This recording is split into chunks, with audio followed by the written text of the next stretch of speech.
बिस्मिल्लाहिर्रहमानिर्रहीम। अस्सलाम वालेकुम। आपकी स्क्रीन पर जो शख्स चल रहा है इसका नाम है एरिक गैरसिटी। ये बेसिकली लॉस एंजलिस का 2013 से मेयर था, लेकिन अब ये डेमोक्रेट से ताल्लुक़ रखता है। ये भारत का सफ़ीर बनने जा रहा है और जो इसने आकर स्टार्ट में लॉबिंग शुरू कर दी है उससे आज पाकिस्तान और चाइना के डेफिनेटली बातें कान खड़े हो गए हैं। और उसके बाद जो बड़े लेवल की एक लड़ाई है, आप सोच लीजिएगा, खुद ही आपको अंदाज़ा हो जाएगा कि किस लेवल पर तैयारियां होने जा रही है। इसने आकर सेनेट की जो कमेटी है उसके सामने पूरी दुनिया को बताया कि देखिए, भारत के जो नेबर्स हैं वो बड़े टफ हैं और भारत इस वक्त बड़ी टेंस सिचुएशन में है। इस वीडियो की अहम डिस्कशन चलती रहेगी, लेकिन इससे पहले आप वीडियो को लाइक करें, हकीकत टीवी को सब्सक्राइब कर लें और बेल आइकन पर ज़रूर क्लिक करें।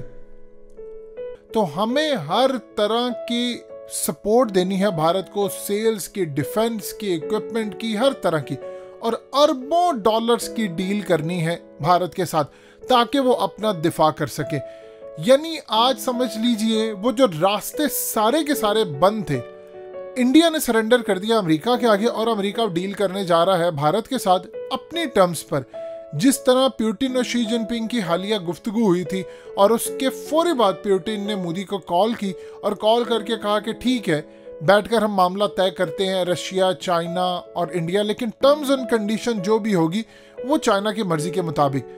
अब जब अमेरिका ने देखा ये सारी सूरत हाल की, तो मामला ख़राब हो रहा है, ये तो बिल्कुल उनके आगे गिरते जा रहे हैं, तो उन्होंने अब ओपनली ये बात कही है कि अब वक्त आ गया है कि हम भारत को सपोर्ट करें, यानी इतने बड़े वेपन्स, हथियार दें कि वो पाकिस्तान पर हमला कर सके, उसको मार सके, क्योंकि ये पृथ्वी और ये स्टुपिड से दूसरे जो मिसाइल हैं ये उस लेवल के नहीं हैं कि आप इनका मुकाबला कर सकें, पाकिस्तान और चाइना का।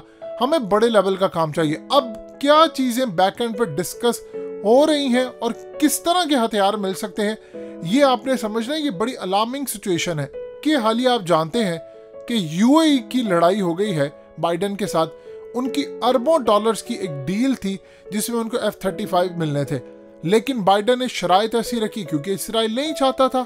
उसने इतनी शराइत टफ रखवाई कि उसके बाद यूएई ने धमकी दी कि ये पड़े हैं तुम्हारे F-35, हमें नहीं चाहिए। अब उसके बाद अभी ये आप देख लीजिए सस्पेंड हो गई है डील। उसके बाद अमेरिका अगर झुकता है, कंप्रोमाइज़ करता है, तो फिर डील फाइनलाइज होगी। अब F-35 वो चीज़ है जिसके कुछ पार्ट्स इसराइल बनाता है, और इसराइल के पास जो F-35 है वो तो अमेरिका के पास भी नहीं है, यानी उन्होंने इसको इतना अपग्रेड कर लिया है जिसकी इंतहा नहीं है। अब यहाँ पर मामला ये है कि सबसे पहले, आज से कुछ अरसा पहले, इंडिया ने अमेरिका को कहा था, यानी 2019 की बात है, कि उस वक्त आप देख लें कि पाकिस्तान के साथ 27 फरवरी हो गया और ये सब कुछ हुआ। उन्होंने कहा कि हमें 18 अरब डॉलर के 114 जेट चाहिए F-35। उस वक्त यूएस ने इनकार कर दिया और कहा कि अभी इंडिया इस काबिल नहीं हुआ कि F-35 ले सके। तो सबसे पहले तो ये समझ लीजिएगा कि इस वक्त जो डील चल रही है, जो मामला तभी तय नहीं हुए लेकिन अभी डिस्कशन शुरू हो चुकी है, उनमें एक F-35 है और अमेरिका ये देख रहा है कि F-35 से वो पहले कोशिश कर रहे हैं कि निचले लेवल का उनको कुछ पिच किया जाए, मिसाल के तौर पर F-21 फाइटर्स।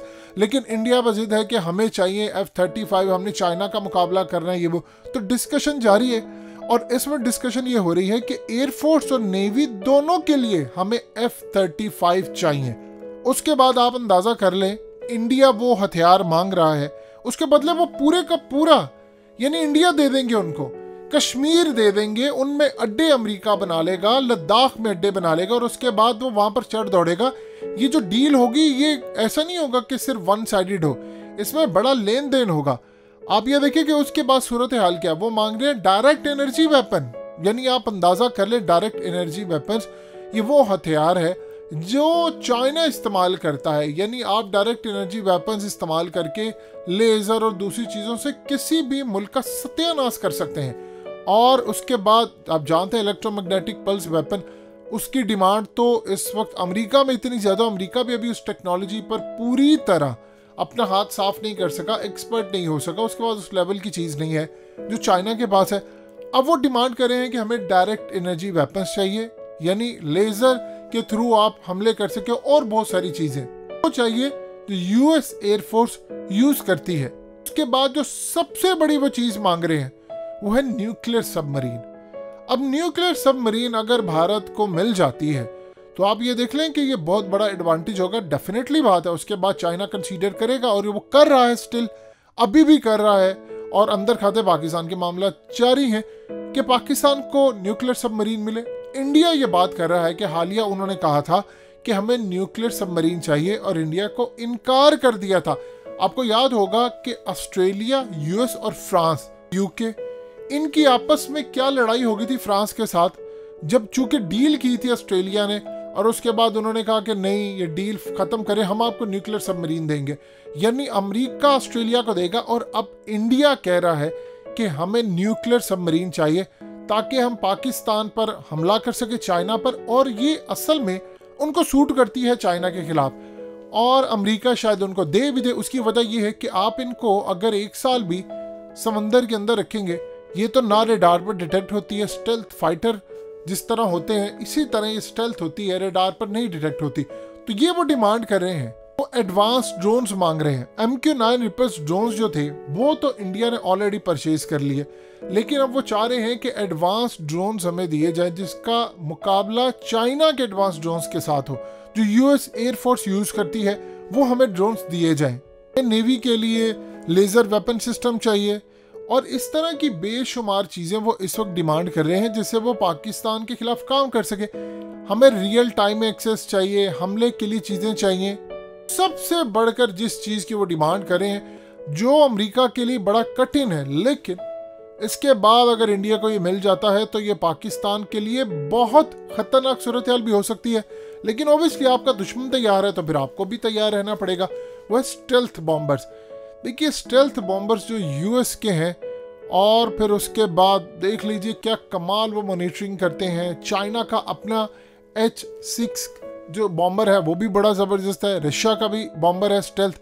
अब वो कह रहे हैं कि हमें स्टेल्थ बॉम्बर चाहिए, और स्टेल्थ बॉम्बर की अहमियत का अंदाज़ा आप यहाँ से लगा लें कि ईरान और अमेरिका के दरमियान लड़ाई हो रही थी जब पाकिस्तान में तेल निकल रहा था। वो अलग बात है कि हमने तेल नहीं निकाला, उस वक्त अमेरिका ने ये स्टेल्थ बॉम्बर B-52 भेजा था और कहा था कि अब ईरान पर जाकर हमला करो। यानी आपने जो जंग की सी शुरुआत करनी होती है तो उसमें आपको इस तरह के हथियार चाहिए। तो आप देख लीजिए, आपके सामने सारी चीज़ें हैं कि किस तरह इंडिया इस तरह की और बहुत सारी चीज़ें मांग रहा है। फिर अच्छे हेलमेट्स और ये तमाम चीज़ें अपनी एयरफोर्स के लिए वो मांग रहा है। वो तमाम की तमाम जो चीज़ें हैं वो इस वक्त डिमांड करें। सो याद रखिएगा, आने वाले वक्त के अंदर जो सूरत हाल पैदा होने जा रही है कि जैसे ये चीज़ें इंडिया को मिलेंगी, अमेरिका उनके साथ एग्रीमेंट करेगा, अड्डे लेगा और बहुत सारी चीज़ें देगा। उनकी एयरफोर्स भी उनके साथ मदद कर सकती है। और सबसे बढ़कर बात यह है, पाकिस्तान फिर चाइना से एडवांस टेक्नोलॉजी लेगा। जाहिर सी बात है, जब इंडिया को मिलेगी तो वो हमारी ज़रूरत है। चाइना ये तो नहीं चाहेगा कि पाकिस्तान के पास एडवांस टेक्नोलॉजी ना हो। अगर अमेरिका से इंडिया डिमांड कर रहा है, और ये जो खास तौर पर याद रखिएगा नए एम्बेसडर आए हैं, बाद में इनको बड़े गिफ्ट मिलते हैं कि आपने हमारी डील करवाई है, आपने ये करवाया है। ये ऐसे नहीं आते, ये छोटे लोग नहीं होते। और एम्बेसडर हर वो काम करेगा जो अमेरिका के मफाद में है, और वो इंडिया को उस टर्म्स एंड कंडीशन पर लाएगा जो अमेरिका चाहता है।